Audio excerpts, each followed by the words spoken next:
ఈరోజు మన శ్రీమద్ భాగవతం కక్షంలోకి. సో ఈరోజు మనము శ్రీమద్ భాగవతం 10వ అధ్యాయం చర్చించుకుంటాము 4వ స్కందంలో.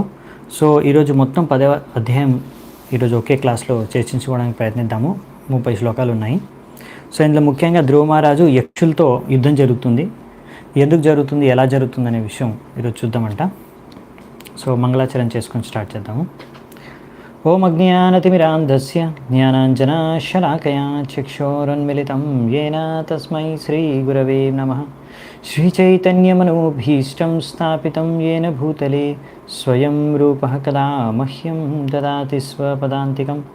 వందేహం శ్రీగురూన్ శ్రీయుతాపదకమలం శ్రీగురూన్ వైష్ణవాంశ శ్రీరూపం సాగ్రజాతం సహగణ రఘునాథాన్వితాం తం సజీవం సాద్వైతం సావధూతం పరిజనసహితం కృష్ణచైతన్యదేవం శ్రీరాధా కృష్ణపాదాన్ సహగణ లలితా శ్రీవిశాఖాన్వితాంశ్చ నమావోం విష్ణుపాదాయ కృష్ణప్రేష్టాయ భూతలే శ్రీమతే భక్తివేదాంత స్వామినితి నామినే. నమస్తే సారస్వతే దేవే గౌరవాణి ప్రచారిణి నిర్విశేష శూన్యవాది పాశ్చాత్యదేశతారిణి. నమో మహావదన్యాయ కృష్ణ ప్రేమ ప్రదాయతే కృష్ణాయ కృష్ణ చైతన్య నామినే గౌరత్వసే నమః. హే కృష్ణ కరుణా సింధో దీనబంధు జగత్పతే గోపేశ గోపికా కాంత రాధాకాంత నమోస్తుతే. తప్త కాంచన గౌరాంగీ రాధే వృందావనేశ్వరి వృషభానుసుతే దేవి ప్రణమామి హరిప్రియే. నీలాచల నివాసాయ నిత్యాయ పరమాత్మనే బలభద్ర సుభద్రాభ్యాం జగన్నాథాయ తే నమః. వాంఛాకల్పతరుభ్యశ్చ కృపా సింధుభ్యేవ చ పతితానాం పావనేభ్యో వైష్ణవేభ్యో నమో నమః. జయ శ్రీకృష్ణ చైతన్య ప్రభు నిత్యానంద శ్రీ అద్వైత గదాధర శ్రీవాసాది గౌరభక్తవృంద. హరే కృష్ణ కృష్ణ కృష్ణ హరే హరే హరే రామ రామ రామ హరే హరే. హరే కృష్ణ. సో మనము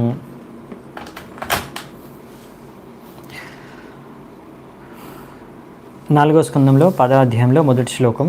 సో మైత్రేయుని చెప్తున్నారు. మైత్రేయ ఉవాచ ప్రజాపతేర్దుహితరం శిశుమారస్య వై ధ్రువః ఉపయేమే భ్రమిం నామ తత్సుతౌ కల్పవత్సరౌ. సో ఇప్పుడు మైత్రేయుని ఏం చెప్తారంటే, మనం లాస్ట్ టైం చూసుకున్నాము, లాస్ట్ శ్లోకాల్లో, లాస్ట్ అధ్యాయంలో, లాస్ట్ క్లాస్లో ధ్రువుడిని ఇప్పుడు పట్టాభిషేకం చేసేసి ఆయనకి రాజ్యభారాన్ని ఇచ్చేసారు, ఆయన రాజుని చేసేసారు. ఇప్పుడు ధ్రువ మహారాజు అయిపోయారు ధ్రువుడు. సో దాని తర్వాత ఇక్కడ రాశారు ఏంటంటే, ఆయన ధ్రువుడికి వివాహం జరిగింది. ఎవరితో అంటే ప్రజాపతి శిశుమార యొక్క కూతురుతో. ఆయన కూతురు పేరు భ్రమి. సో ఈ భ్రమితో వివాహం జరిగింది. ఆమె ద్వారా ఆయనకి 2 పుత్రులు కూడా పుట్టారనమాట, జన్మించారు. కల్ప ఇంకా వత్సర వాళ్ళిద్దరి పేరు. సో ఈ విధంగా ఇక్కడ మనకు ఆల్మోస్ట్ అర్థమయ్యేది ఏంటంటే, ఆల్రెడీ మనకు ముందే చెప్పేశారు, ధ్రువ మహారాజు అంటే ధ్రువుణ్ణి మహారాజు చేసేసి ఉత్తనపాద ఆయన ఇప్పుడు రాజ్యాన్ని వదిలేసి భగవంతుడికి భక్తి చేసుకోవడానికి, ఇంకా తపస్సు చేసుకోవడానికి అనేసి ఆయన వనంలోకి వెళ్ళిపోయారు. సో ఇప్పుడు ఇలాంటి సమయంలో దాని తర్వాత రాజు అయిపోయిన తర్వాత ఇక్కడ ధ్రువ మహారాజు వివాహం చేసుకుంటున్నారు. అంటే అదేంటి, ఉత్తానపాద ముందు తన కొడుకు వివాహం చేసిన తర్వాత కదా వెళ్ళిపోవాల్సింది. అంటే ఇక్కడ ప్రభుపాద ద్వారా రాస్తున్నారు, ఆయనకి ఎంతో ఆతురత ఉంది. ఇప్పుడు నేను కూడా ఆధ్యాత్మిక ఈ జీవితంలో ముందుకు వెళ్ళాలి, సంపూర్ణంగా ఆధ్యాత్మిక జీవితం జీవించాలి, ఆత్మసాక్షాత్కారం కోసం ప్రయత్నించాలి అని ఆయన కుతూహలత ఎంతో ఉండంటే, ఇప్పుడు దానికి అన్నిటికన్నా ఆయనకు ముఖ్యమైనది అనిపించింది. సో మిగతా ఇవన్నీ రాజ్యాన్ని పరిపాలించడం, ఇంకా మిగతా బాధ్యతలన్నీ కూడా ఇప్పుడు ఆయనకు అవి ముఖ్యమైనవి అనిపించలేదు. సో మామూలుగా ఇది సాధారణంగా చూడడానికి చాలా అరుదు, కానీ ఇక్కడ ఉత్తానపాద ఈ విధంగా ఆలోచించి వెళ్ళిపోయాడనే విషయం మనకు అర్థమవుతుంది. ఇక ప్రభుపాదుల ద్వారా రాస్తున్నారు. సో దీని నుంచి ప్రభుపాదుల ద్వారా అదే విషయం ఇక్కడ రాస్తున్నారు. ఆయనకి ఇది ఎక్కువ ఇంపార్టెంట్ అనిపించింది, అందుకే ఆయన వెళ్ళిపోయాడు. సో నెక్స్ట్ మనము 2వ శ్లోకం చూద్దామంట. ఇలాయామపి భార్యాయాం వాయో పుత్ర్యాం మహాబలః పుత్రం ఉత్కలనామానం యూషిద్రత్నం అజీజనత్. ఇంకేం చెప్తున్నారంటే ఇక్కడ ఈ ఎంతో శక్తివంతుడైన ధ్రువ మహారాజుకి ఇంకొక భార్య కూడా ఉందన్నమాట. అంటే ఇంకొక వివాహం కూడా చేసుకున్నారు, ఇంకొక భార్య. ఆమె పేరు వచ్చేసి ఇలా. ఆమె వాయుదేవుడి యొక్క పుత్రి, ఇలా ఆమె పేరు. సో ఆమె ద్వారా ఇద్దరు సంతానం కలిగారు, ఒక పుత్రుడు ఒక పుత్రి. సో పుత్రుడి పేరు ఉత్కల, ఇంకొక ఎంతో సౌందర్యవంతమైన పుత్రి కూడా కలిగిందంట.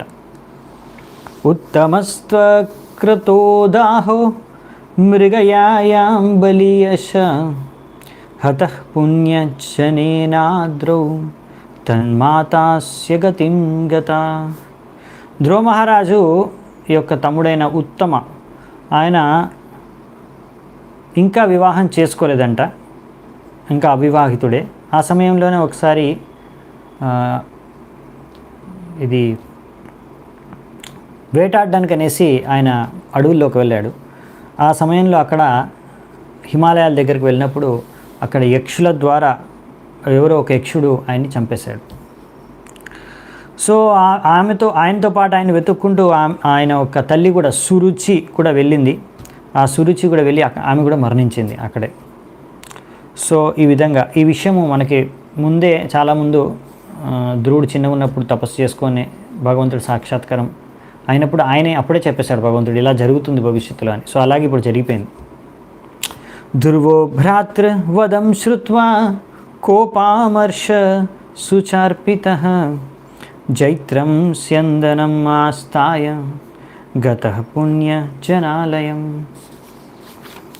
ఇంకేం చెప్తున్నారంటే ఇక్కడ ఈ విధంగా ఎప్పుడైతే ధ్రువుడు విన్నాడో తన యొక్క తమ్ముడైన ఉత్తమ ఇలా అడవుల్లో వేటాడడానికి వెళ్ళినప్పుడు అక్కడ యక్షుల ద్వారా చనిపోయాడు. ఎవరో యక్షుడు చంపేశాడు ఆయన్ని హిమాలయ పర్వతాల దగ్గర. సో అది తెలుసుకొని వెంటనే ఎంతో దుఃఖంలో మునిగిపోయి ఎంతో కోపం వచ్చిందంట, కోపమర్ష. సో అలా కోపం వచ్చిన తర్వాత అప్పుడు వెంటనే అతను ఆయన రథం పైన ఎక్కి ఎక్కడైతే ఆ యక్షులు ఉంటారో అలకాపురి హిమాలయాల దగ్గరికి ఇప్పుడు అక్కడికి ప్రయాణం చేస్తున్నారనమాట. సో ఎలాగైతే తన తమ్ముడిని వధించారు కదా, వాళ్ళపైన ప్రతీకారం తీసుకోవడానికి, వారికి సరైన శిక్షను విధించడానికి. సో ఇప్పుడు ఈ విధంగా ధ్రువుడు ఇలా దుఃఖంలో మునిగిపోవడం ఏంటి, ఆయన కోపం రావడం ఏంటి, అతను శుద్ధభక్తుడు కదా, ఇవన్నీ అసలు శుద్ధభక్తుడితో ఇలాంటివన్నీ వాళ్ళకి ఇట్లాంటివన్నీ రాకూడదు కదా, అలాంటి భావాలు మహాభక్తులకి.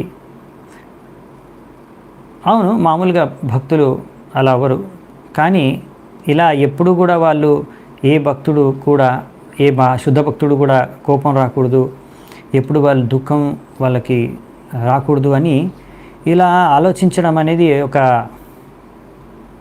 మిస్అండర్స్టాండింగ్ అంటే సరిగ్గా మనం అర్థం చేసుకోలేదు ఇంకా అనే విషయాన్ని. సో ఇక్కడ ధ్రువుడు ఆయన ధ్రువ మహారాజు శుద్ధభక్తుడు, ఇంకా అంతేకాకుండా ఆయన ఒక రాజు మహారాజు. సో అందుకనే ఇలా ఎవరైనా తన తమ్ముడిని చంపేస్తే సడన్గా,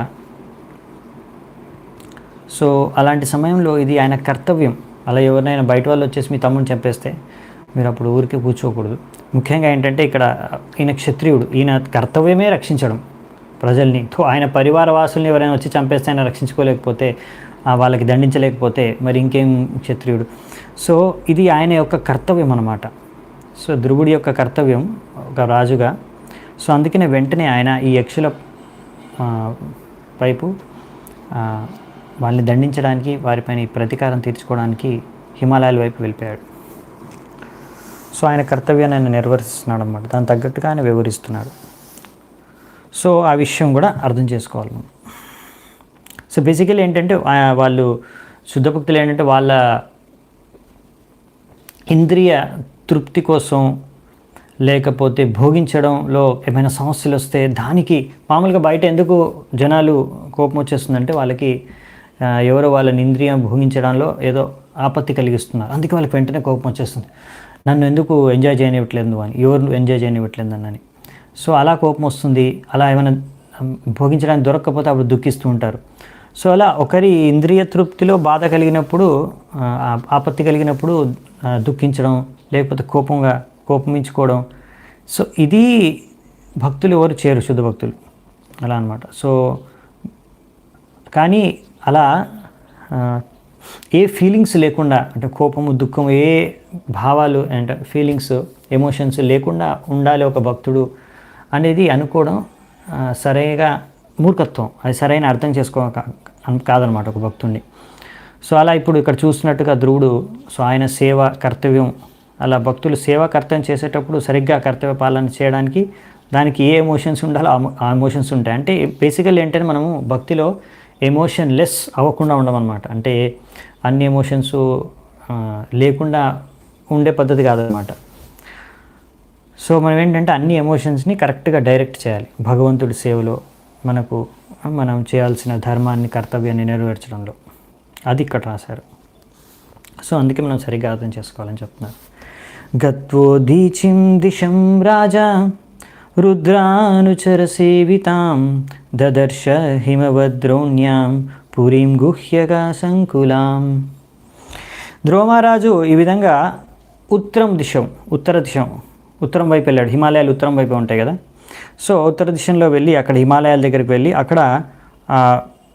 అక్కడ ఈ యక్షులు ఉండే నగరాన్ని చేరుకున్నారంట. అక్కడ గుహ్యక సంకులం, వీళ్ళందరూ కూడా శివుడి యొక్క అనుచరులంట. సో ముఖ్యంగా అక్కడ ఉండే వాళ్ళ యక్షులు చాలామంది కూడా శివుడి యొక్క భక్తులు ఉంటారు. ఇంకా వాళ్ళందరూ కూడా అక్కడ హిమాలయన్ దగ్గర ఉంటారు కాబట్టి హిమాలయన్ ట్రైబ్స్ అనుకోవచ్చు. అక్కడ టిబెట్, ఆ ఏరియాలో టిబెటియన్స్ వాళ్ళందరినీ ఆ ఏరియాలో ఉండొచ్చు అని చెప్తున్నారు. ఇది ప్రభుపాల్ గారు. దద్మౌ శంఖం బృహద్బాహు కం దిశ్చానునాధయం ఏనోద్విగ్న దృశక్షత్తర్ ఉపదేవ్యో త్రిసన్భృశం. ఇంకేం చెప్తున్నారండి ఇక్కడ మైత్రేముని, ఓ విదురా, ఇలా ధ్రువుడు అలకాపురికి చేరుకోగానే వెంటనే అక్కడ శంఖాన్ని ఊదాడు. అంటే ఏంటి, యుద్ధం చేయడానికి శంఖాన్ని ఊదాడు అనమాట. యుద్ధంకి ఆహ్వానిస్తున్నట్టు. సో ఆ శంఖం యొక్క శబ్దం అక్కడంతా కూడా మొత్తం వ్యాపించిపోయింది. అలకాపురిలో అక్కడ ఆకాశంలో అంతా కూడా ప్రతి దిశలో మొత్తం ప్లేస్లో అక్కడ యక్షుల యొక్క భార్యలు వాళ్ళందరూ ఈ యొక్క శబ్దాన్ని, శంఖం యొక్క శబ్దాన్ని విని, ధ్రువుడి యొక్క శంఖం శబ్దాన్ని వినే వారు భయపడిపోయారు. వాళ్ళ ఇంట్లో వాళ్ళ కళ్ళల్లో ఆ భయం అంతా కనిపిస్తుందంట. సో అలా శంఖాన్ని ఊదారనమాట ధ్రువుడు. తతో నిష్క్రమ్య బలిన ఉపదేవ మహాభట అసహంతస్తన్నినాదం అభిపేతుర్ ఉదాయుధాః. మైత్రేయుని చెప్తున్నాడు, విదురా, ఈ విధంగా యక్షులు ఎప్పుడైతే ఈ శంఖాన్ని శబ్దం విన్నారో వెంటనే వాళ్ళకు కూడా అర్థమైపోయింది అనమాట. ఇక్కడ ధ్రువుడు వచ్చి ఆహ్వానిస్తున్నాడు యుద్ధానికి అనేసి. సో వాళ్ళు కూడా ఇంకా సహించలేక వెంటనే వాళ్ళకు కూడా వాళ్ళ యొక్క అస్త్రాలన్నీ తీసుకొని ధ్రువుడి పైన ఆక్రమణ చేయడానికి వెంటనే వాళ్ళ ఇళ్ళల్లోంచి ఎక్కడెక్కడ ఉన్నారో వాళ్ళ స్థానాల్లోంచి ధ్రువుడి ముందుకు వచ్చేసారంట. సతాన్నాపతతో వీర ఉగ్రధన్వ మహారథః ఏకైకం యుగపత్ సర్వాన్ అహన్ బాణైస్త్రిభిస్త్రిభిః. ధ్రువ మహారాజు అతను రథం మీద ఉన్నాడు. ఆయనంత గొప్ప మహారథి. సో మహారథః, ధ్రువ మహారథః. ఇప్పుడు ఎంతో శక్తివంతమైన ధ్రువ మహారాజు ఏం చేశాడు, వెంటనే బాగా ఆయనకి బాణాలు వదలడం కూడా, పెద్ద ధనుర్ధారి వదలడం కూడా వచ్చనమాట. సో అతను వెంటనే అందుకనే అందరినీ యక్షుల పైన ఆయన బాణాలు వదలడం స్టార్ట్ చేశారు. సో ఎలా వదిలారంటే బాణాలని ఇక్కడ ఇచ్చారు మనకి.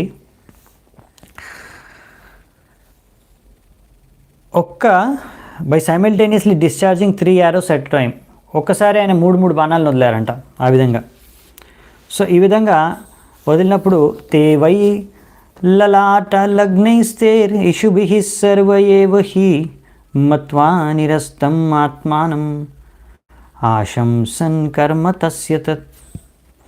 అప్పుడు వెంటనే యక్షులు ఈ విధంగా చూశారు ఈ ధ్రువుడి యొక్క బాణాల ద్వారా వాళ్ళ తలకాయలు ఎగిరిపోతున్నాయని. సో వెంటనే వాళ్ళు కూడా వాళ్ళ యొక్క పరిస్థితిని అర్థం చేసుకొని వాళ్ళకి అర్థమైపోయింది, ఇలా కూర్చుని ఉంటే మనం అందరం చంపేస్తారు, మనం అందరం కూడా యుద్ధంలో ఓడిపోతామనేసి అర్థమైంది. కానీ ధ్రువుడు ఈ విధంగా ఆక్రమణ చేయడం చూసి వాళ్ళకి ఆయన యొక్క వీరత్వం పైన వాళ్ళకి ఎంతో వాళ్ళకు కూడా నచ్చిందంటే వాళ్ళు ప్రశంసించారు ధ్రువుణ్ణి, ఎంతో వీరుడిగా ఆయన ఇలా ఆక్రమణ చేశాడని. ఈ విధంగా శత్రువుని కూడా ఆయన వీరత్వాన్ని చూసి ఈ విధంగా పొగడ్డం ఇంకొక క్షత్రియుడి యొక్క లక్షణం.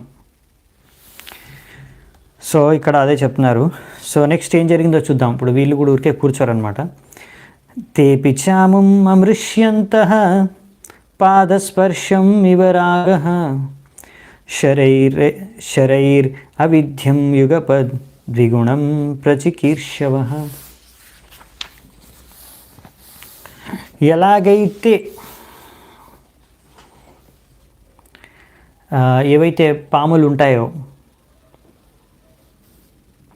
అవి ఎప్పుడు కూడా వేరే వాళ్ళ యొక్క కాళ్ళతో, సపోజ్ ఏ పాము పైన మీరు కాలు పెట్టారనుకోండి, కాలుతో తక్కారనుకోండి పాము, అది ఊరికే కూర్చోదన్నమాట, వెంటనే పాము కాటేస్తుంది, బుసగొడుతుంది. సో అందుకనే ఇక్కడ యక్షులు కూడా అలా ఈయన వాహనాలు వదిలి వాళ్ళ తలకాయలు నరికేస్తుంటే వాళ్ళేమి ఇప్పుడు కూర్చొని ఉండరు. ఎందుకంటే వాళ్ళు ఇప్పుడు ఈ ధ్రువుడి యొక్క శక్తిని చూసి వాళ్ళు ఏం చేశారంటే ట్వైస్ యాజ్ మెనీ యారోస్, అంటే ఒక్కొక్కరు 6 ఇప్పుడు ధ్రువుడు 3 బాణాలు వదిలి ఒక్కొక్కరిని సంహరిస్తున్నారు కదా. సో ఇక్కడ వాళ్ళు ఒక్కొక్క యక్షుడు 6 బాణాల్ని వదులుతున్నారంట ఒక ధ్రువుడి పైన అందరూ. తతః పరిగ నిస్త్రింశై ప్రాసశూలాపరశ్వధైః శక్తిరిష్టిభిర్భూషణుందిభిశ్చిత్రవాజైశ్చరైరపి అభ్యవర్షన్ ప్రకుపితాః సరతం సహసారథిం ఇచ్చంతస్తత్ప్రతీకర్తుం అయుతానాం త్రయోదశ. తో అక్కడ ఎంతమంది ఉన్నారంటే యక్షులు 1,30,000 మంది ఉన్నారంట యక్షులు. సో వీళ్ళందరూ కలిసి ఇప్పుడు వీళ్ళందరికీ ఎంతో కోపం వచ్చేసింది. వాళ్ళందరూ కూడా ఇప్పుడు ఎలాగైనా సరే ధ్రువుడిని హతమార్చాలి, ఓడించేసేయాలనే ఉద్దేశంతో వాళ్ళు మొత్తం వారి యొక్క శక్తి సామర్థ్యం అంతా ఉపయోగించి వాళ్ళందరూ ఇప్పుడు ధ్రువ మహారాజ్ పైన, ఎక్కడైతే ఆయన రథం మీద తన సారథితో నించొని ఉన్నాడో ఆయన పైనకి రకరకాల బాణాలు ఇంకా రకరకాల అస్త్రాలు ఇప్పుడు వేస్తున్నారనమాట. ఖడ్గాలు, ఇంకా రాళ్ళు, ఇంకా త్రిశూలాలు, ఇలా శక్తి, రిష్టి, ఇవన్నీ రకరకాల అస్త్రాలు అనమాట. అన్నీ ఒకేసారి పంపిస్తున్నారు అన్నమాట, ఆక్రమణ చేస్తున్నారు. అప్పుడు మరి ఏం జరిగింది? ఔత్తానపాది సతదా శస్త్రవర్షేణ భూరిన న ఏవా దృశ్యతాచ్చన్న ఆసరేణ యథా గిరిః. సో ధ్రువ మహారాజు అప్పుడు ఈ విధంగా మొత్తం రకరకాల బాణాలు, రకరకాల అస్త్రాలన్నిటితో ఆయన మొత్తం కవర్ అయిపోయాడంట. ఆయనకు కనిపించట్లేదు బయట నుంచి ఎవరికి, ఇంకా ధ్రువుడు కనిపించడం, అన్ని అస్త్రాలే కనిపిస్తున్నాయంట. ఆయన అస్త్రాలన్నీ ఆయన కప్పేసాయి అనమాట. అస్త్రాల వర్షం కురుస్తుందన్నమాట ధ్రువుడి పైన. సో ఎలాగైతే ఒక పెద్ద పర్వతం పైన నిరంతరంగా వాన కురుస్తుందో అలాగే నిరంతరం వర్షం వచ్చినట్టుగా ఇక్కడ ధ్రువుడి పైన అస్త్రాల వర్షం కురుస్తుందంట. సో ఇక్కడ ఈ ఉదాహరణ ఏదైతే ఇచ్చారో అంటే ఇక్కడ పోల్చారు ధ్రువుడిని, ఇక్కడ ఒక పర్వతంతో పోలుస్తున్నారు, ఇంకా అస్త్రాలు శస్త్రాలన్నింటినీ వర్షంతో పోలుస్తున్నారు. సో విశ్వనాథ్ చక్రవర్తి ఠాకూర్ మన ఒక ఆచార్యులు ఏం చెప్తున్నారంటే, ఇలా వాన పడ్డప్పుడు ఏమవుతుందంటే పెద్ద పర్వతం పైన ఎంత వర్షం పడ్డా కానీ ఏమవుతుందంటే, ఆ వర్షం ద్వారా ఆ పర్వతం పైన అంత చెత్త చెదరం అంతా ఇంత వర్షం కురిపించినప్పుడు ధ్రువుడికి ఏంటంటే ఇప్పుడు ఇంకా ఇంకా ఉత్సాహం వస్తుందన్నమాట. ఇప్పుడు ఇంకా బాగా, ఇప్పటివరకు కొంచెం కూల్గా ఫైట్ చేస్తున్నాడు, ఇప్పుడు అలా కాదనమాట. ఇంకా ఫుల్గా మొత్తం శక్తి సామర్థ్యం అంతా ప్రదర్శించి ఇప్పుడు ఇంకా యుద్ధం చేయడానికి ఇంకా ఉత్సాహం తెప్పిస్తుందన్నమాట ధ్రువుడికి, ఇన్ని బాణాలు అస్త్రాలు పడడం. సో అందుకనే ఇక్కడ అలా ఏదైతే ఇప్పుడు పర్వతానికి ఏం కాదు వర్షం పడ్డంత మాత్రం, అలాగే ఇప్పుడు ధ్రువుడికి అస్త్రశస్త్రాలు ఆయన పైన ప్రయోగించినంత మాత్రం ధ్రువుడికి ఏం కాదు, ఇంకా ధ్రువుడు ఇంకా బాగా ఇప్పుడు మొత్తం సామర్థ్యం ఉపయోగించి ఇప్పుడు యుద్ధం ఉత్సాహం రెట్టింపు ఉత్సాహంతో చేస్తారని అర్థం. హాహాకారస్తదైవాసిత్ సిద్ధానాం దివి పశ్యతాం హతోయం మానవ సూర్యో మగ్నః పుణ్య జనార్ణవే.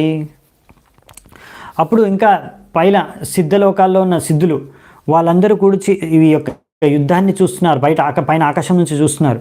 చూసి ఇలా ఈ విధంగా మొత్తం ఆ ధ్రువుడు అంతా కూడా అన్ని రకాల అస్త్రశస్త్రాలతో ఆయన కప్పేశారు, ఆయన కనిపించట్లేదు. సో వాళ్ళందరూ కూడా అరవడం స్టార్ట్ చేశారనమాట. ఏమని? అయ్యో మనువు యొక్క మనవడు అయిన ధ్రువుడు మానవ అన్నమాట, దాని అర్థం ఒకటి. సో ఈ విధంగా అతను అంటే స్పెషల్ మనిషి, నార్మల్ మనిషి కాదు. ప్రభుపాదుల వారు చెప్తారు మనకి మానవ అని మనం ఎందుకు పిలుస్తారంటే, మనుషుల్ని మానవ అని పిలుస్తారు కదా, ఎందుకంటే మనం మను యొక్క సంతానం నుంచి వచ్చినాం అందరం. సో అందుకే మను నుంచి వచ్చాం కాబట్టి మనం అందరినీ మానవులు అంటారు అనమాట. సో ఇక్కడ ఈయన స్పెషల్, ఇంకా మను యొక్క డైరెక్ట్ మనవడు, అందుకే ఇక్కడ మానవ అని చెప్పారు. ఆయన ఎలా అంటే ఇప్పుడు అంతా ధ్రువుడు మొత్తం అంటే కనిపించకుండా పోయాడు అనేసి గట్టిగా అరుస్తున్నారన్నమాట వీళ్ళందరూ. అంతేకాకుండా వాళ్ళు అంటున్నారు ఏమంటే, ఎలాగైతే ధ్రువుడు సూర్యుడితో సమానమైన ధ్రువుడు ఇప్పుడు ఈ యక్షుల యొక్క సముద్రంలో వారి యొక్క అస్త్రశస్త్రాల ద్వారా ఆయన ఇప్పుడు కనిపించకుండా పోయాడు అని. ఇక్కడ కూడా మనకి ధ్రువుడిని సూర్యుడితో పోలుస్తున్నారు. ఇప్పుడు సూర్యుడు మామూలుగా అస్తమించినప్పుడు మళ్ళీ ఉదయిస్తాడు, కనిపించకుండా పోతాడు రాత్రికి, కానీ మళ్ళీ పొద్దున ఉదయిస్తాడు. కాసేపు అయిన తర్వాత మళ్ళీ ఉదయిస్తాడు రాత్రి అయిపోగానే. లేకపోతే మబ్బులతో సూర్యుడిని కాసేపు కప్పేయచ్చు, కానీ తర్వాత మళ్ళీ మబ్బుల నుంచి సూర్యుడు బయటకు వచ్చేస్తాడు.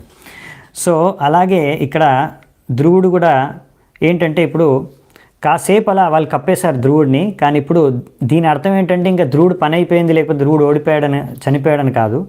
కాసేపు అయిన తర్వాత మళ్ళీ ధ్రువుడు తిరిగి కనిపిస్తాడు అందరికీ, ఆయన ఇంకా ఏమీ ఓడిపోలేదు అన్నట్టుగా దీని అర్థం అని మనకి ఆచార్యులు చెప్తున్నారు అనమాట. సో అందుకనే ఇప్పుడు కూడా ప్రభుపాదుల వారు చెప్తున్నారు, ఇక్కడ మనువు యొక్క సంతానము నుంచే మనం అందరం వచ్చాం కాబట్టి ఇప్పుడు కూడా మనువు రాసిన మను సంహిత, మనుస్మృతి. సో ఈ పుస్తకంలో అది మనుషులు ఎలా నివసించాలి, వాళ్ళ యొక్క నియమాలు ఏంటి పాటించాలి, కర్తవ్యాలు ఏమిటి, ఇలా ఎన్నో మనుషుల కోసం అదొక లా బుక్ అన్నమాట. సో అది ఆయన రాశారు మన కోసం. సో మనమందరం అవన్నీ పాటించాలి. ఇప్పుడు కూడా చాలామంది హిందువులు పాటిస్తున్నారు భారతదేశంలో అని రాశారు ప్రభుపాదుల వారు. రూపగోస్వామి పాదువారు కూడా అన్నారన్నమాట. వీళ్ళందరూ కూడా తెలుసు, వీళ్ళందరికీ కూడా ఇక్కడ ఏంటంటే సిద్ధులు వీళ్ళు ఏంటంటే వాళ్ళు ముఖ్యంగా ధ్రువుడు ఆయన మహాభక్తుడు, భగవంతుడు యొక్క మహాభక్తుడు కాబట్టి తప్పకుండా ఆయన్ని ఎవరు ఏం చేయలేరు, ఎందుకంటే భగవంతుడు ఆయనకి సంరక్షణ కలిగిస్తాడు. అంతేకాకుండా దేవతలందరూ కూడా ఆయన యొక్క సురక్షితంగా ఉండాలని భక్తులు కోరుకుంటారు. సో ఆ భావనతోనే వీళ్ళు ఇక్కడ అరుస్తున్నారు, లేకపోతే ఏడుస్తున్నారు అన్నమాట. సో ఈ విధంగా ఇక్కడ అదే చెప్తున్నారన్నమాట. నెక్స్ట్, నదత్సు యాతు ధానేషు జయ కాశిష్వతో మృదే ఉదతిష్టత్ రతస్తస్య నిహారాత్ ఇవ భాస్కర. ఇంకేం చెప్పారంటే, ఇక్కడ యక్షులు వీళ్ళు అనుకున్నారు, మేము విజయం సాధించేసాము అని. తాత్కాలికమైన విజయాన్ని సాధించారు కాసేపు అంతే. వాళ్ళు అనుకున్నారు మేము ధ్రువుడిని మొత్తం పట్టేశామంటే ఇంకా ధ్రువుడి పని అయిపోయింది అనుకున్నారు. కానీ అప్పట్లో ధ్రువుడు వెంటనే కాసేపట్లోనే ధ్రువుడి యొక్క మళ్ళీ రథం కనిపించిందంట వాళ్ళకి. ఎలాగైతే మంచు మధ్యలోంచి కాసేపు అయిన తర్వాత సూర్యుడు కనిపిస్తాడో మంచు అంతా కరిగిపోతుంది సూర్యుడి సమక్షంలో, తర్వాత మళ్ళీ సూర్యుడు ఉదయిస్తాడు. కాసేపు మంచు, ఒక్కొక్కసారి మంచు ఫుల్గా మంచు ఉన్నప్పుడు చలికాలంలో సూర్యుడు కనిపించాడు కాసేపు మనకి, కానీ కాసేపు అయిన తర్వాత ఆ మంచు వెళ్ళిపోతుంది, సూర్యుడు కనిపిస్తాడు. సూర్యుడు యొక్క కిరణాల ద్వారా మంచు అంతా వెళ్ళిపోతుంది. అలాగే ఇక్కడ కూడా మళ్ళీ ధ్రువుడు కనిపించాడంట. చూసారు, ఇక్కడ ఎన్నో పోలికలు ఇస్తున్నారు. ఒక్కొక్క పోలికి మీరు అర్థం చేసుకోవచ్చు ఉదాహరణలు. సో సూర్యుడి ముందు మంచు, సూర్యుడితో మనం పోలిస్తే మంచు ఏం లేదు, మంచు ఎప్పుడు కూడా సూర్యుడిని కప్పేయలేదు. సో అలాగే ఈ అస్త్రశస్త్రాలన్నీ కూడా ఇప్పుడు ధ్రువుడిని కప్పేయలేవు అన్నమాట. ఆ విషయాన్ని తెలియజేయడానికి ఇక్కడ మంచు సూర్యుడితో పోలుస్తున్నారు అన్నమాట. సో దీని ద్వారా మనం అర్థం చేసుకోవచ్చు ఏంటంటే ధ్రువుడు నీ ఆ అస్త్రశస్త్రాలు ఏం చేయలేవు అని. ధనుర్ విస్ఫూర్జయం దివ్యం ద్విషతాం ఖేదముద్వహన్ అస్త్రౌఘం వ్యధమద్బాణైర్ గణానికం ఇవానిలః. అప్పుడు ధ్రువ మహారాజు ఆయన దగ్గర ఇప్పుడు ధనుష్షు ఉన్నాయి, ఇంకా ఎన్నో బాణాలు ఉన్నాయి. సో వెంటనే ఆయన మళ్ళీ ధనుస్సుకి బాణాలని పెట్టి మళ్ళీ మొదలుపెట్టాడు వదలడం. సో దీని నుంచి మళ్ళీ శత్రువులు అంటే ఇక్కడ యక్షుల హృదయాల్లో మళ్ళీ భయం పుట్టుకొచ్చిందనమాట. దీని తర్వాత ఆయన ఏ విధంగా బాణాలను వదిలాడంటే అవి ఎంత వేగంగా వెళ్ళాయంటే ఆ బాణాలన్నీ కూడా ఈ శత్రువులు అంటే యక్షుల దగ్గర ఉన్న బాణాలన్నింటినీ కూడా ఛేదించేశాయి. ఎలాగైతే ఒక తీవ్రమైన గాలి వచ్చినప్పుడు ఆకాశంలో ఉన్న మబ్బుల్ని ఇంకో సైడ్కి పంపించేస్తాయి. మామూలుగా మబ్బులు మీరు చూస్తే ఒక చోటు ఉండవు, గాలి యొక్క ప్రభావం ద్వారా ఒక చోటు నుంచి ఇంకో చోటుకి వెళ్ళిపోతాయి. సో ఎంత తీవ్రమైన గాలి ఉంటే అంత ఫాస్ట్గా వెళ్ళిపోతాయి. అలాగే ఇక్కడ కూడా ఈయన వచ్చిన బాణాలన్నీ కూడా వీళ్ళ దగ్గర ఉన్న అన్ని అస్త్రాలు బాణాలన్నింటినీ ఛేదించి అన్నిటినీ ముందుకెళ్ళిపోయాయి అన్నమాట బాణాలన్నీ, ధ్రువుడి యొక్క బాణాలు. తస్య తే చాప నిర్ముక్త భిత్వాం వర్మణి రాక్షసాం కాయానావివిషుస్తిగ్మా గిరీన్ అశనయో యత. సో ఈ ధ్రువుడి యొక్క ధనుష్సు నుంచి వచ్చిన బాణాలన్నీ కూడా ఇప్పుడు వాళ్ళ అస్త్రశస్త్రాలను ఎలాగో ఛేదించేశాయి. ఇప్పుడు వాళ్ళు ప్రొటెక్ట్ చేసుకోవడానికి ఏవైతే ఉంటాయో అన్నింటినీ ఛేదించేసి ఇప్పుడు వాళ్ళ శరీరాలని కూడా ఛేదించేసి ఎలాగైతే ఇంద్రుడి యొక్క వజ్రం పెద్ద పెద్ద పర్వతాలని పగలగొట్టేస్తుందో అలా ఇక్కడ ధ్రువుడి యొక్క బాణాలు ఇప్పుడు వాళ్ళందరి శరీరాలని ఛేదించేసి వాళ్ళన్ని అవయవాలన్నింటినీ తీసేస్తున్నారు శరీరంలోంచి. సో ఆ విధంగా ఇప్పుడు ఇక్కడ యుద్ధం జరుగుతుందన్నమాట. భల్లై సంచిద్యమానానాం శిరోభిశ్చారుకుండలైః ఉరుభిర్హేమతాళభైర్ దోర్భిర్వలయవల్గుభిః హారకేయురాముకుటైర్ ఉష్ణీషైశ్చ మహాధనైః అస్త్రాస్తారణభువో రేజుర్వీరమనోహరాః. సో మైత్రేయుడు ఏం చెప్తున్నాడో ఎదురా, అప్పుడు ఈ విధంగా ధ్రువుడి యొక్క బాణాలతో కొంతమంది చేతులు కాళ్ళు చాలామంది తలకాయలు కూడా ఎగిరిపోయాయి. సో ఆ విధంగా ఇప్పుడు అక్కడ ఎంతో అన్నీ పడిపోయాయి, అంటే ఆ నేలపైన అక్కడంతా కూడా చుట్టుపక్కలంతా ఇప్పుడు కాళ్ళు చేతులు తలకాయలు అన్నీ పడిపోయాయి. ఇప్పుడు ఈ తలకాయలు అన్నీ కూడా ముక్కుటం, ఇంకా మంచి మంచి పగిడి అవన్నీ ఎంతో అలంకరించుకొని ఉన్నాయన్నమాట. అందరూ చాలా అలంకరించుకొని వచ్చారన్నమాట యుద్ధభూమికి. సో ఆ విధంగా వారి యొక్క కాళ్ళు చేతులు అన్నీ కూడా పెద్ద పెద్ద చెట్లు పడిపోయినట్టు పడిపోయాయి. ఇంకా అన్నీ కూడా బంగారపు రకరకాల అంటే ఆభరణాలతో వాళ్ళు శృంగారించుకొని వచ్చారనమాట. సో వాళ్ళకి ఎన్నో బంగారు ఆభరణాలు ఉన్నాయి, అవన్నీ కూడా వాటితో పాటు మెరిసిపోతున్నాయి అక్కడ. అలా అంతా చోటంతా కూడా ఒక మంచి డెకరేషన్ లాగా కనిపిస్తుంది అనమాట. సో ఇంత బంగారంతో విలువైన అన్ని ఆభరణాలతో ఉన్న అన్ని శరీరాలు అంటే శరీర భాగాల్ని ఇదంతా కూడా ఎంతో చూడ్డానికి కూడా ఎంతో అందంగా ఉంది. ఇంకా ఎవరినైనా సరే అది మోహితుల్ని చేసేయచ్చు, అంటే ఇంత సంపద కదా. సో అలా అనమాట. మామూలుగా ఏంటంటే ఆ రోజుల్లో మామూలుగా వీళ్ళు క్షత్రియులు బాగా అలంకరించుకొని వెళ్ళేవారు యుద్ధంకి. సో అలా దాని తర్వాత చనిపోయిన తర్వాత ఒకవేళ యుద్ధంలో చనిపోతే అప్పుడు ఎవరైతే విజయం సాధిస్తారో వీళ్ళు ఉన్న బంగారం అంతా కూడా వాళ్ళు ఇంకా తీసుకొని వెళ్ళిపోతారనమాట. అది వాళ్ళకు ఒక రకమైన సంపద దొరుకుతుంది ఈ యుద్ధంలో వాళ్ళు గెలిచినప్పుడు. సో ఈ విధంగా చెప్తున్నారు. దీనికి చాలా పెద్ద సైన్స్ ఉంది, అది నేను ఇప్పుడు చెప్పను కానీ ఇప్పుడు టైం లేదు, మళ్ళీ ఎప్పుడైనా వేరే టైంలో చర్చించుకుందాం. హతావశిష్టా ఇతరే రణాజిరాత్ రక్షో గణాక్షత్రియవర్య సాయకైః ప్రాయో వివృకణావయావ విదుద్రువుర్ మృగేంద్ర విక్రీడితయుతాప ఇవ. సో మిగతా ఇప్పుడు ఆల్రెడీ చాలామంది యక్షులు చనిపోయారనమాట అక్కడ ధ్రువుడి బాణాలకి. ఇప్పుడు ఇంకా కొంతమంది యక్షులు ఎలాగో బతికి బయటపడ్డారు, వాళ్ళ చేతిలో కాళ్ళు వెళ్ళిపోయాయి అంతే, ఇంకా శిరస్సు వెళ్ళిపోలేదన్నమాట. ఎలాగో బతికారు, వాళ్ళు తప్పించుకోగలిగారు. ఇంకా వాళ్ళు తప్పించుకున్న వాళ్ళంతా కూడా ఎలాగో ప్రాణాలు తప్పించుకున్న వాళ్ళు అక్కడి నుంచి పరిగెట్టి పారిపోవడానికి ప్రయత్నిస్తున్నారు. ఎలాగైతే సింహం ఆక్రమించినప్పుడు ఒక్కొక్కసారి సింహానికి భయపడి కూడా ఏనుగులు పారిపోతాయి, అలా ఎప్పుడైతే ఏనుగులు ఓడిపోతాయి ఆ సింహం ద్వారా అప్పుడు ఏనుగులు కూడా పారిపోతుంటాయి. సో అలా ఇప్పుడు యక్షులందరూ కూడా బతికి ఉన్న వాళ్ళందరూ కూడా పారిపోవడానికి చూస్తున్నారు అక్కడి నుంచి. అపశ్యమానస్స తథా తతాయినం మహామృది కంచన మానవోత్తమః పురీం దిదృక్షన్నపి న విశద్విషాం నమాయినాం వేద చికీర్షితం జనః.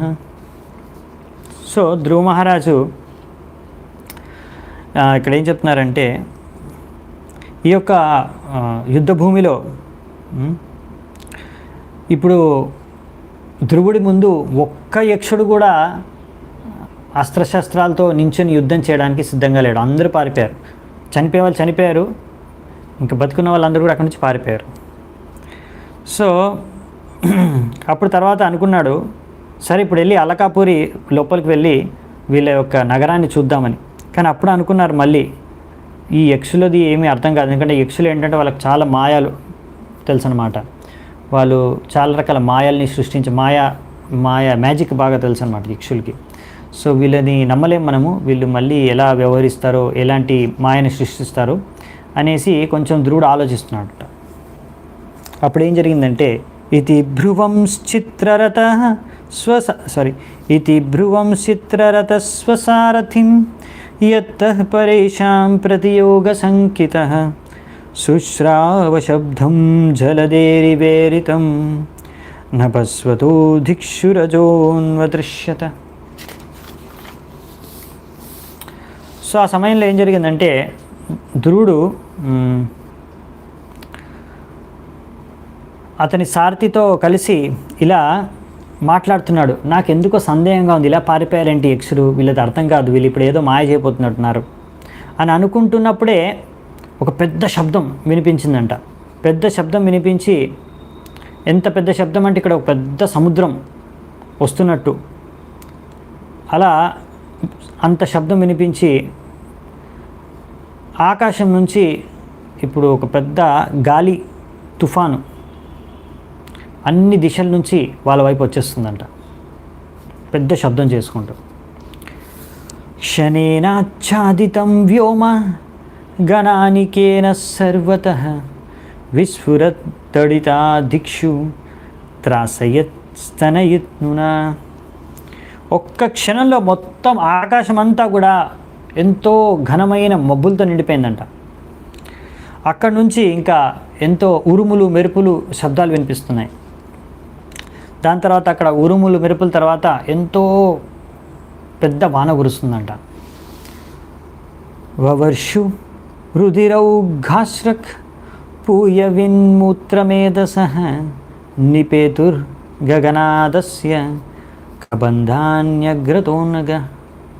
సో ఇప్పుడు ఓ విదుర, అక్కడ వానలు ఏం పెడుతుందంటే రక్తం, ఇంకా మ్యూకస్, ఇక్కడ పస్ అంటే చీము, నెత్తురు, ఇంకా అంత మూత్రము, మలము, ఇంకా అలాంటి అన్ని పదార్థాలన్నీ కూడా పైనుంచి ఇప్పుడు వర్షం రూపంలో ధ్రువుడి పైన పడుతున్నాయి అన్నమాట. అలా వర్షం అంటే చినుకుల్లా కాదనమాట, ట్రంక్స్ ఆఫ్ బాడీస్, ఇంకా అంటే చాలా ఒక స్తంభాలాగా పడుతున్నాయి. ఇంకా ఎన్నో రకరకాల మృతదేహాలు, శరీరాలు అన్నీ కూడా పడుతున్నాయంట, పైన వాన రూపంలో పడుతున్నాయి. తతః కే దృశ్యత గిరిర్ నిపేతు సర్వతో దిశం గదా పరిగా నిస్త్రింశ ముసల సాష్మవర్షిణ. దీని తర్వాత ఒక పెద్ద పర్వతం కనిపించిందంట ఆకాశంలో. ఇంకా ఆకాశంలో ఉన్న పెద్ద పర్వతం నుంచి ఇంకా దాని అన్ని చుట్టుపక్కల నుంచి ఎన్నో రకరకాల రాళ్ళు పడుతున్నాయంట. రాళ్ళు పైనుంచి రాళ్ళ వర్షం కురుస్తుంది. దాని తర్వాత ఆ రాళ్ళతో పాటు మెల్లిమెల్లిగా రకరకాల అస్త్రాలు, అంటే గద, ఖడ్గము, బాణాలు, ఇంకా రకరకాల రాళ్ళు అన్నీ కూడా వాటి వర్షం కురుస్తుంది ధ్రువుడి పైన.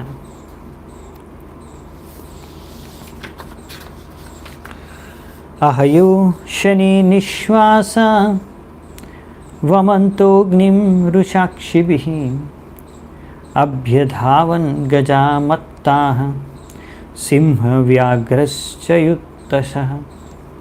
సో ధ్రువ మహారాజు కూడా అప్పుడు చూశాడు, అక్కడ పెద్ద పెద్ద సర్పాలు ఎంతో కోపంతో ఆ కళ్ళతో చూస్తున్నాయంట. ఇంకా వారి యొక్క ముఖాల నుంచి అగ్ని బయటకు వస్తుందంట. వాళ్ళు అగ్నితో ఈ ధ్రువుడి పైన ఆక్రమణ చేసి ధ్రువుడిని ఇప్పుడు మొత్తం తినేసేయాలనే విధంగా ఆ పెద్ద పెద్ద సర్పాలన్నీ ముందుకు వచ్చేస్తున్నాయంట ధ్రువుడి దగ్గరికి. ఇంకా అంతేకాకుండా ధ్రువుడి ముందటికి ఆక్రమణ చేస్తూ ధ్రువుడి పైపు ఎంతో మదమెక్కిన ఏనుగులు, ఇంకా సింహాలు, పులులు అన్నీ కూడా ఒకేసారి ధ్రువుడి పైన ముందుకు వస్తున్నాయంట. ఆక్రమణ, ఆయన తినేయాలి, ఆయన్ని చంపేయాలనే ఉద్దేశంతో.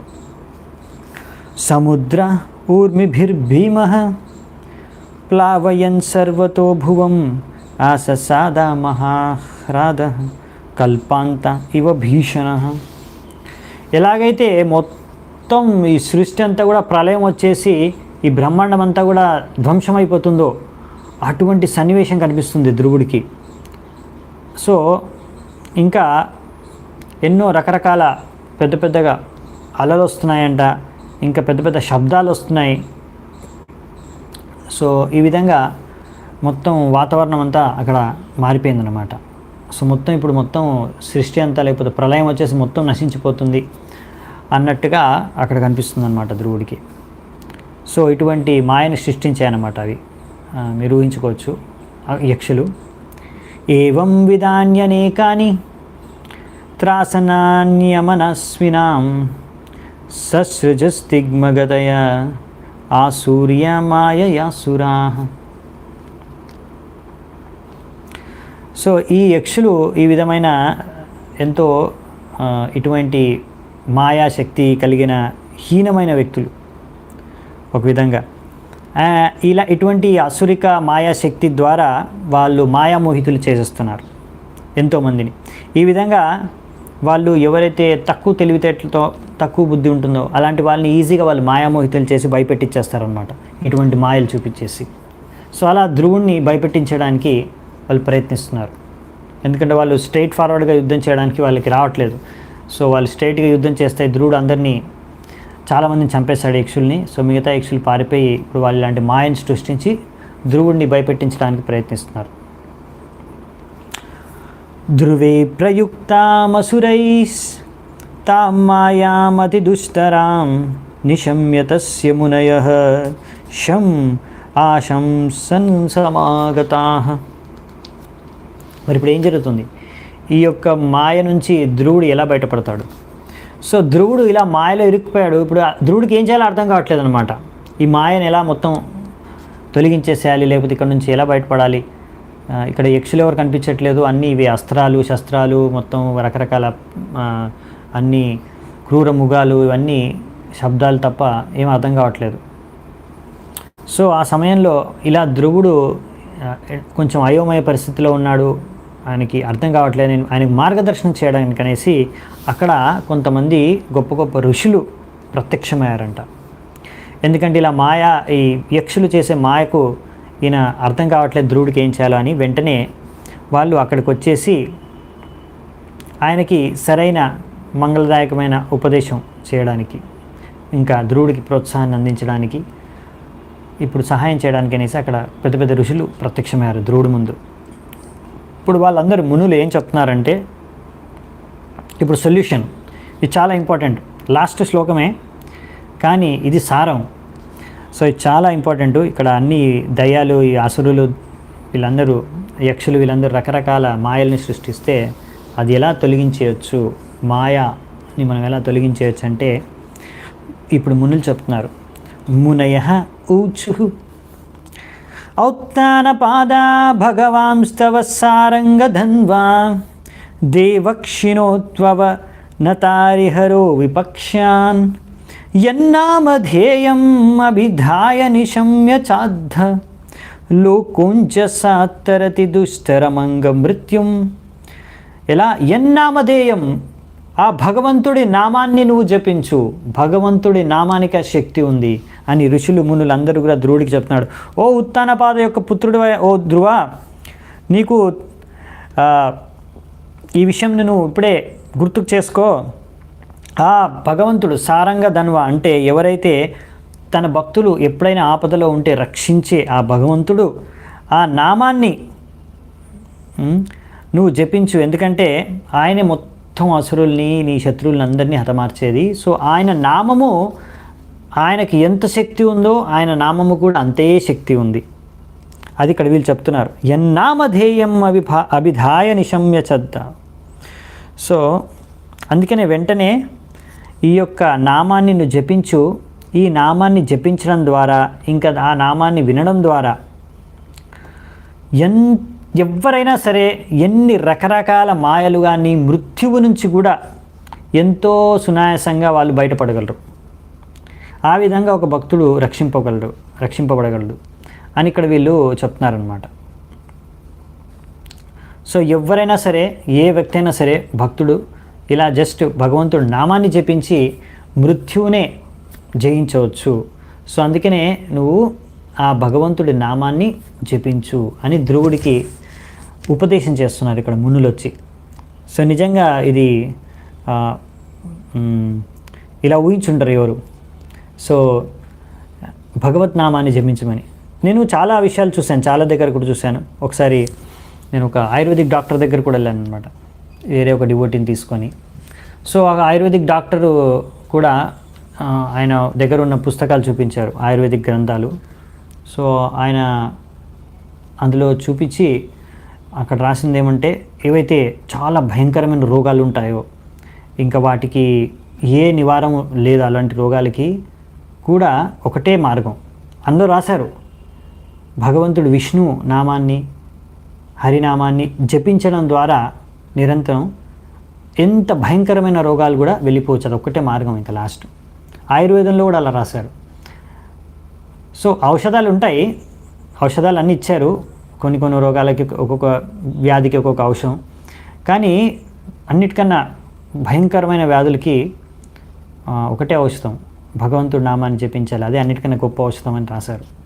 సో అలా ఇక్కడ కూడా యుద్ధంలో కూడా అన్ని రకాల మాయల అస్త్రాలు అన్నింటినీ శత్రువుల్ని జయించడానికి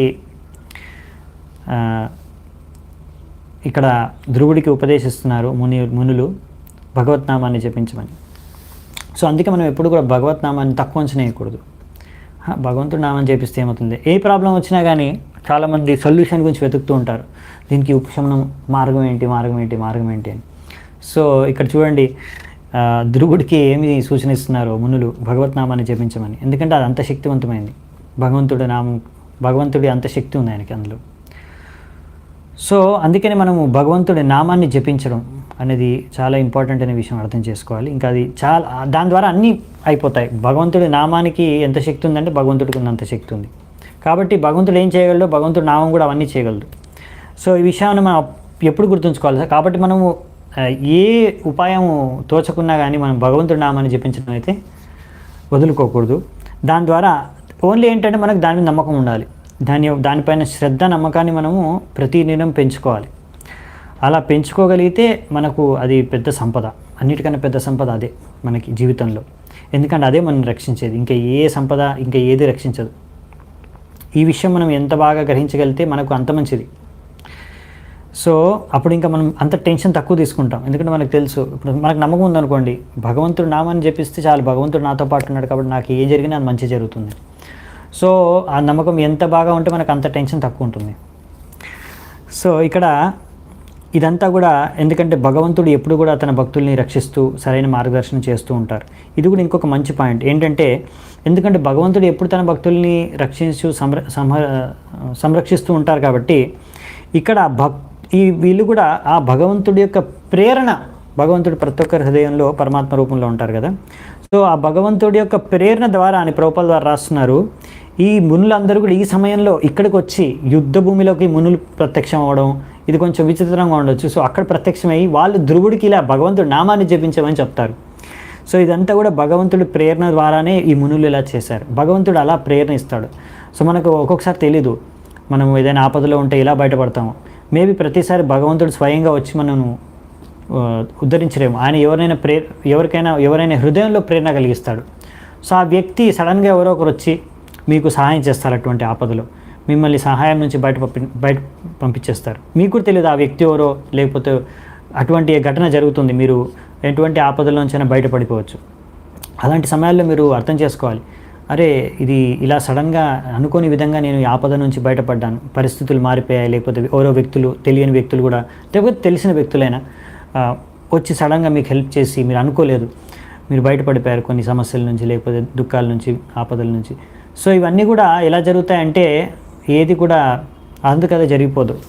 ఇది భగవంతుడు వారి యొక్క హృదయంలో ఉండి వాళ్ళకి ప్రేరణ ఇస్తారు ఈ విధంగా వ్యవహరించమని. సో తద్వారా మీకు భగవంతుడు ఎలా ఎవరి ద్వారా ఏ విధంగా సహాయం చేస్తాడో మనకు తెలియదు. సో అందుకనే మనము ఆ విషయాన్ని కూడా అర్థం చేసుకొని గుర్తించాలి. అప్పుడు అలాంటి సందర్భాల్లో మనం భగవంతుడికి మన కృతజ్ఞత వ్యక్తం చేసుకోవాలి. ఇదంతా భగవంతుడి కృప అనే విషయాన్ని అర్థం చేసుకోవాలి. సో అందుకనే ఇక్కడ ఏం చెప్తున్నారంటే వీళ్ళందరూ కూడా ఇలా ఆశ్వాసన ఇచ్చారు ధ్రువుడికి, నీకేం కాదు, నువ్వు శుద్ధ భక్తుడు, నీకు అసలు ఏమవుతుంది, నీకేం కాదు, భగవంతుడు అందరి భక్తుల్ని రక్షిస్తాడు, నువ్వు జస్ట్ భగవంతుడు నామాన్ని జపించు, నువ్వు మృత్యుని కూడా జయించవచ్చు, ఎవరైనా మృత్యుని జయించవచ్చు, ఈ మోమాయ అంతా అని. సో ఈ విధంగా వాళ్ళు ప్రోత్సాహం ఇస్తున్నారన్నమాట. అందుకనే ఒకవేళ ఒక వ్యక్తి అన్నిటికన్నా ముఖ్యమైన జీవిత లక్ష్యం ఏంటి, అంతే నారాయణ స్మృతి. అంతకాలంలో చనిపోయే ముందు ఒకవేళ మనం భగవద్నామాన్ని జపించగలిగితే అది మనం ఒక గొప్ప విజయం, సక్సెస్ అన్నమాట మన జీవితంలో, అసలైన సక్సెస్. సో అందుకనే అది మనము నిరంతరం ప్రాక్టీస్ చేసామనుకోండి, హరే కృష్ణ మహామంత్రాన్ని జపించడం, ఇక్కడ అదే రాస్తున్నారు ప్రభుపాదుల వారు. అందుకనే అది భగవంతుడి కృప ఉంటేనే అది జరుగుతుంది. హరే కృష్ణ కృష్ణ కృష్ణ హరే హరే, హరే రామ రామ రామ హరే హరే. సో ఆ విధంగా మనము జపించగలిగితే అప్పుడు మనము ఈ యొక్క భౌతిక బంధనాలు లేకపోతే భౌతిక సంసారం నుంచి మనం ముక్తులై భగవద్ధామానికి వెళ్ళిపోతాం. సో మళ్ళీ ఎప్పుడు తిరిగి మళ్ళీ జన్మ మృత్యు జరా వ్యాధి చక్రంలోకి పడాల్సిన అవసరం ఉండదు. సో అందుకనే ఈ విధంగా ఇప్పుడు ధ్రువుడు కూడా మరి ఎలా ఈ యక్షుల యొక్క మోహమాయ నుంచి బయటపడతాడు, దాని తర్వాత ఇంకా ఏం జరుగుతుంది, మళ్ళీ యుద్ధం జరుగుతుందా, అసలు మరి ఇంకా ఎలా అది యుద్ధం కూడా ముగుస్తుంది అనే విషయాలు కూడా మనం వచ్చే అధ్యాయంలో చర్చించుకుంటాము. సో ఇక్కడ మాత్రం ముఖ్యంగా మనము ఈ విషయాన్ని అర్థం చేసుకోవచ్చు. మొత్తం ఈ అధ్యాయంలో అంతా యుద్ధం గురించి ఉన్నా కానీ చూడండి, ఒక మంచి విషయం ఏంటంటే మీరు అనుకోవచ్చు, ఏంటి భాగవతంలో ఒక్కొక్కసారి కొన్ని విషయాలు ఇంత విస్తృతంగా యుద్ధం గురించి వర్ణించే ఏమో అవసరం, వాళ్ళు ఏ అస్త్రాలు వదిలారు, ఈయన ఏ అస్త్రాలు వదిలాడు, ఈయన ఎన్ని బాణాలు వదిలారు, వాళ్ళు ఎన్ని బాణాలు వదిలారు, లేకపోతే వాళ్ళు ఏం మాయ సృష్టించారు, ఎటువంటి భయంకరమైన పరిస్థితి సృష్టించారు, లేకపోతే ఎంత భయంకరంగా యుద్ధం జరిగింది. సో మీరు ఇందులో ముఖ్యమైన పాయింట్ గమనించాల్సింది ఏంటంటే ఈ అధ్యాయం కంక్లూడ్ అయిన చూడండి, ఎలా సారం ఏంటి, ఎంత పెద్ద యుద్ధం జరిగినా, ఎన్ని బాణాలు పంపించినా, ఇంత భయంకరమైన యుద్ధం జరిగినప్పుడు ధ్రువుడు కూడా ఆయనకు కూడా అర్థం కావట్లేదు అసలు ఏం జరుగుతుంది అనేది. ఆ సమయంలో ఆయన రక్షించేది ఏంటి, ఇప్పుడు ఆయన బాణాలు రక్షించట్లేవు, ఆయన్ని ఏం రక్షిస్తుంది, హరినామం. సో ఆ విషయం కూడా మనం అర్థం చేసుకోవచ్చు. సో ఇది సారం అన్నమాట. సో ఒక్కొక్కసారి మనం అలా స్టోరీ అంతా విన్న తర్వాత దాని సారాన్ని కూడా మనము గ్రహించగలగాలి. సో అందుకే ఇక్కడ లాస్ట్ శ్లోకంలో ఇది ఇచ్చి ప్రభుపాదుల వారు దాన్ని వర్ణించారు, చూసారా. అందుకే ప్రభుపాదుల వారిది ఈ అధ్యాయంలో పెద్దగా పర్పట్స్ ఇవ్వలేదు, చాలా మటుకు ఓన్లీ ట్రాన్స్లేషన్స్ ఉన్నాయి, శ్లోకం యొక్క అనువాదం మాత్రమే ఉంది, దాని పర్పట్ పెద్దగా లేదు. కానీ లాస్ట్లో పర్పట్ ఇచ్చారు మళ్ళీ హరినామంతో, ఇది సారం కనుక. సో ఇది విషయాన్ని మనం గ్రహించవచ్చు. సో భాగవతం స్పెషాలిటీ అనమాట. ఎన్నో కథలు ఉంటాయి భాగవతంలో. చాలామంది ఒక్కొక్కసారి ఆ కథలు గుర్తుంచుకుంటారు, కానీ దాని సారం మర్చిపోతారు. సో అన్ని కథల యొక్క సారం ఇదే అన్నమాట. సో ఇప్పుడు మనము మళ్ళీ నెక్స్ట్ అధ్యాయము నెక్స్ట్ ఫ్రైడే రోజు మనము మళ్ళీ కలుద్దామంట. ఫ్రైడే రోజు నెక్స్ట్ అధ్యాయం స్టార్ట్ చేస్తాను, అప్పుడు చర్చించుకుందాము 11వ అధ్యాయం. సో ఈరోజు ఇక్కడే నేను ముగిస్తాను. చాలా చాలా ధన్యవాదాలు మీ అందరికీ, ఎంతో ఓపికగా విన్నందుకు. హరే కృష్ణ. శిల ప్రభుపాద్ की जय, ग्रंथराज श्रीमद् भागवतम की जय, समवेत गौर भक्त वृंद की जय, दाय गौर सीतानाथ प्रेमानंदे, हरि हरि बोल.